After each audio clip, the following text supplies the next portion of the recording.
Normandie, dès qu'il a été informé, hein, lundi soir de cet incendie, s'est mobilisé et on a mené plusieurs actions très concrètes. Déjà, vérifier sur nos stations à proximité de l'incendie si on voyait des signaux, hein, sur la pollution atmosphérique et on en a vu. On en a vu en particulier à la station de Grande Couronne avec les poussières atmosphériques, les fameuses PM10, les particules inférieures à 10 micromètres.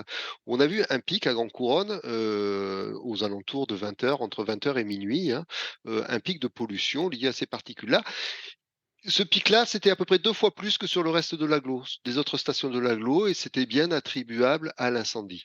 On a vu aussi un léger marquage, à la station du Val-de-Reuil, donc à quelques dizaines de kilomètres, un petit peu dans le même axe, hein, vers l'ouest et alors là, avec des niveaux de concentration qui n'avaient rien d'alarmant, c'est des niveaux classiques, mais qui en attendant étaient supérieurs à la station d'Évreux à peu près aussi d'un facteur, voilà, qui montrait qu'il se passait quelque chose et ça correspond bien en termes de temps, de circulation atmosphérique, de direction, ça colle.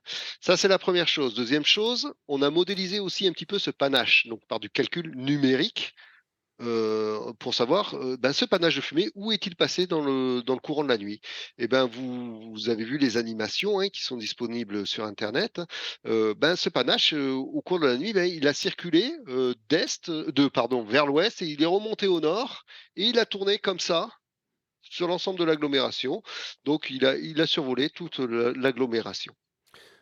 Voilà ce que l'on a fait vraiment au moment de l'incendie, le plus rapidement possible. Quand vous parliez de les PM10 là, vous me dites c'est 2 fois à Grand Couronne sur votre balise de Grand Couronne, à un instant T, enfin pas un instant T, sur une période de Sur une 3-4 période. heures, sur 3-4 heures Mmh. après l'incendie, on est à 2 fois, le montant Ah, qu'on ah, trouve ailleurs dans l'agglomération. Qu'est-ce que ça signifie, pour, les gens qui respirent l'air qui se trouve à Grand Couronne, par exemple, à ce moment-là?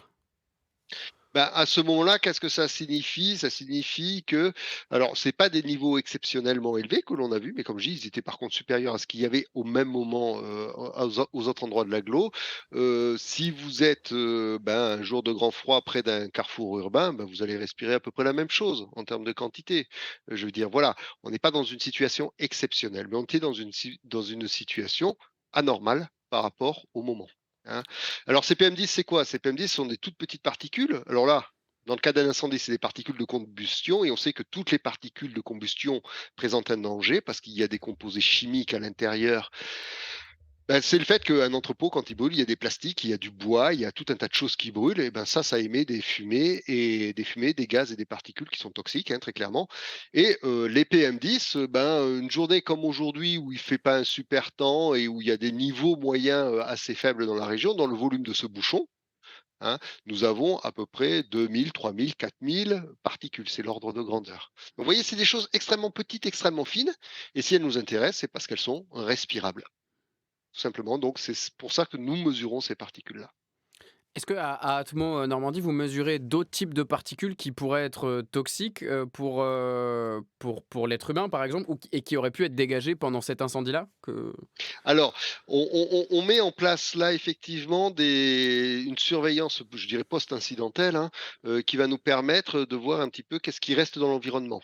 Hein, on va mettre en place des prélèvements. Alors là, c'est plus pour des gaz qui pourraient être toxiques, hein, des gaz décomposés organiques volatiles, comme on dit, par des petits tubes. Donc, on va avoir une campagne de mesure sur quelques sites autour de l'incendie pour voir si, de manière résiduelle, il reste encore des composés ou est-ce que encore la zone sinistrée, continue à émettre, des polluants? C'est aussi une possibilité.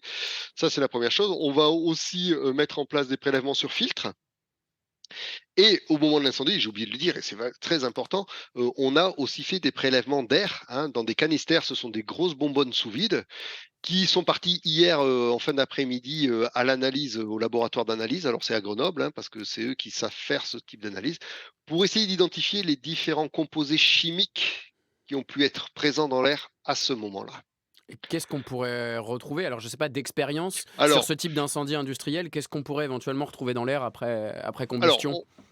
on va retrouver beaucoup l'essentiel des composés, c'est des composés qu'on le retrouve de façon assez classique, dans le cadre d'incendies d'entrepôt, hein, on va dire, hein. C'est le même composé grosso modo que l'on peut avoir dans la combustion, ben, des carburants, de la voiture, dans la combustion du feu de bois et cetera.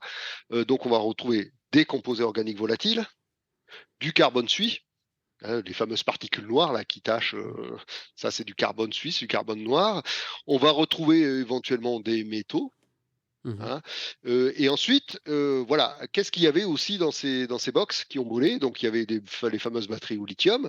Donc les batteries, ben, on va sûrement retrouver du lithium, il y a de fortes chances, et aussi dans les batteries, ben, il y a du généralement un peu de fluor, donc on pourrait retrouver du fluor ou de l'acide fluorhydrique, par exemple.